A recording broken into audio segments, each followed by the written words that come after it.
안녕하세요. 여성을 위한 여성 변호사 안기욱입니다.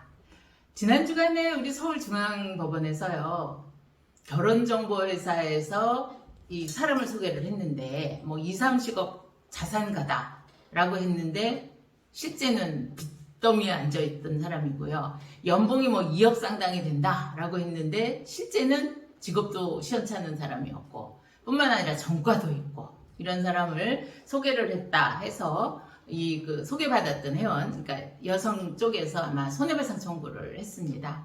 결과가 어떻게 됐을 것 같으세요?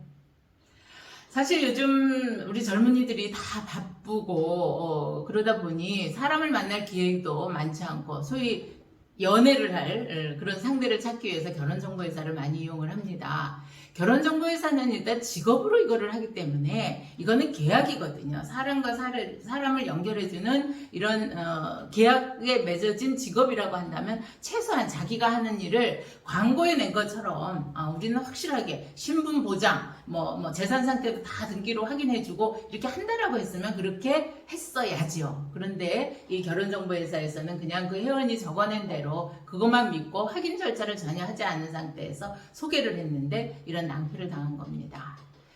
그랬을 때 이 여성은 일단은 혼인생활을 이제 속아서 한 거 아닙니까? 이 속아서 했을 때는 이건 악의적으로 어떤 사기에 해당하는 거기 때문에 우리가 혼인 취소 사유가 됩니다. 그래서 그 소개받아서 결혼한 남성하고는 혼인 취소 소송을 해서 취소 판결을 받고 그러고 나서 이제 분이 안 풀리는 거죠. 그래서 결혼정보회사를 상대로 해서 1억 원의 손해배상을 청구를 했습니다. 이 여성은 2018년에 신원을 철저히 검증한 결혼 상대만을 소개하겠다 이런 광고를 보고 이제 신뢰를 갖고 가입을 했는데 실제로 이 여성은 이제 좀 재력이 있었던 모양이에요. 그래서 남자들을 이렇게 만나보면은 오히려 여성 쪽에 그 재력을 탐을 내고 오는 사람들이 많아서 혹시나 하고 걱정을 했는데 남성 쪽이 그보다 훨씬 더 재산이 많다고 하니 안심하고 결혼을 했었던 것 같습니다. 그런데 이제 이게 전부 거짓말이고 더욱이요 이 남자는요 결혼을 한 전력까지 있었대요. 이혼한 전력까지 있었는데 그것도 속였다는 겁니다. 물론 결혼정보회사에서 소개를 받았다 하더라도 우리가 정작 결혼하는 당사자도 그것을 확인하고 그런 절차를 좀 밟았으면 좋은데 사실 정보회사에서 소개를 받았는데 당신 정보 또 갖고 와봐 이렇게 하면은 서로 또 기분이 안 좋을 거 아니에요. 그러니까 미처 그것을 못하고 그냥 혼인을 했었던 것 같습니다. 우리 법원에서는 이 경우에 결혼 상대의 재산에 대해서 이 결혼정보회사가 등기만 열람을 해보면 이건 다 확인이 되는 거고 더군다나 재산이 2, 30억 수준의 사람을 소개하겠다고 장담을 했는데 이에 대한 검증을 전혀 안 한 거예요. 그런데다가 특히 이 사람이 자기가 2, 3억 재산이 된다면서 뭐라고 얘기를 했냐면 사실은요 제가 다른 사람 이름으로 사업을 하고 있어요 이렇게 얘기를 했는데 그걸 또 그대로 믿은 겁니다.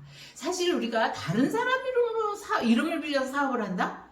그렇다면 결국은 그 사람은 자기 이름으로 뭔가 경제적 활동을 하는데 지장이 있다고 하는 것을 간접적으로 알 수 있는 거거든요. 그래서 이런 거에 대한 확실한 정보를 알고 나서 회원들을 소개를 해줘야 이런 낭패가 피할 수 있겠죠.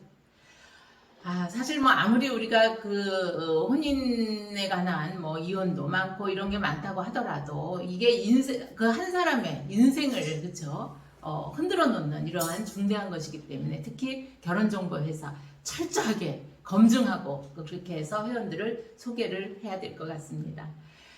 저와 같은 의견 또 다른 의견 댓글로 남겨주시고요. 구독, 좋아요 함께 해주십시오. 감사합니다.